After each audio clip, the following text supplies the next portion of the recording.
والا اور عباسی طاقت سے ٹکرانے والا. دوسری ہجری تیسری ہجری 132 میں عباسی آ گئے ہیں.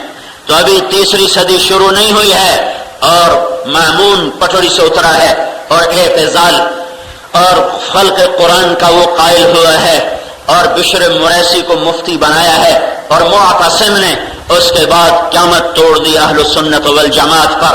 واسق نے اس کے آگے کام بڑھایا، اسے قتل کیا، اسے سولی پہ چڑھایا، اسے قید و بند میں ڈالا.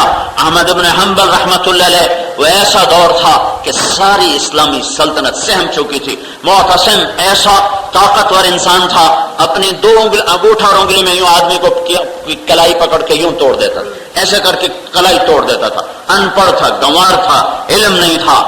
احمد بن حنبل رحمت اللہ علیہ پہ آزمائش آ گئی.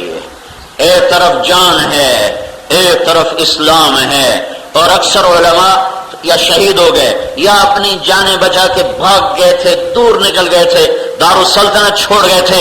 ایک بوڑھے انسان 60 برس کے انسان پر سارے اسلام کا بوجھ آیا ہوا ہے. 2 ہستیاں ہیں جن کے بارے میں کہا گیا لولا ہوا لما عبد اللہ. ایک ابو بکر صدیق ہیں جن کے بارے میں کہا گیا لولا ابو بکر لما عبد اللہ. اور پھر اس کے بعد احمد بن حنبل ہیں جن کے بارے میں کہا گیا لولا احمد لما عبد اللہ. کہ پورا زور تھا عباسی طاغوتی طاقت کا کہ اسے کہو کہ قرآن مخلوق ہے. اور وہ قید و بند میں جکڑے ہوئے، زنجیروں میں جکڑے ہوئے 3 دن احمد بن ادھر بھی احمد ادھر بھی احمد، ادھر احمد بن حنبل ادھر احمد بن ابی داود، وہ معتزلہ کا مفتی یا اہل السنہ کے مفتی. 3 دن مناظرہ ہو رہا ہے اور وہ لاجواب ہو رہے ہیں اور جواب مسکت ہیں اور باطل کانا زہوقہ کی تعبیر پیش کر رہا ہے. جب عاجز آ گئے تیسرے دن پتا تھا کہ آج مجھے نہیں چھوڑیں گے، قتل کر دیں گے. تو ادھر سے آ رہے ہیں، زندان سے آ رہے ہیں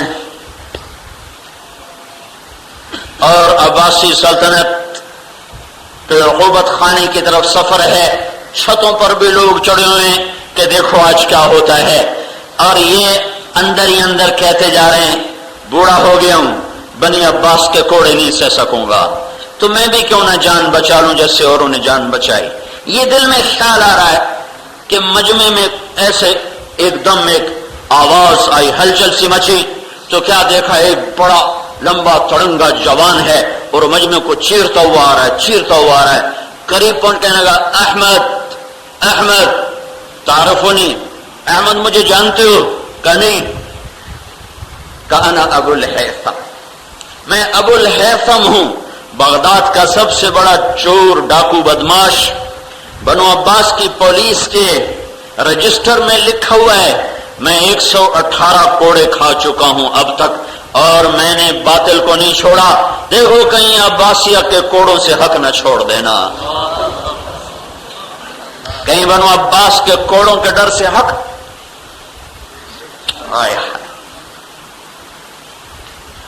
اس زمانے کے چور بھی ایسے تھے. کیا کہا؟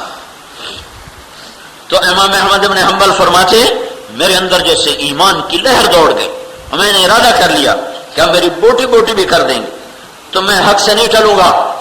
ایک چور کی بات، ایک ڈاکو کی بات. بارہا گھر میں بیٹھے فرماتے رحم اللہ ابو الہیثم. تو ایک دن بیٹے نے پوچھا یہ ابو الہیثم کون ہے جس کو ہر دوسرے دن کہہ رہے ہو تو رحم اللہ ابو الہیثم؟ ان کو تو یہ دعائی لے جائے گی.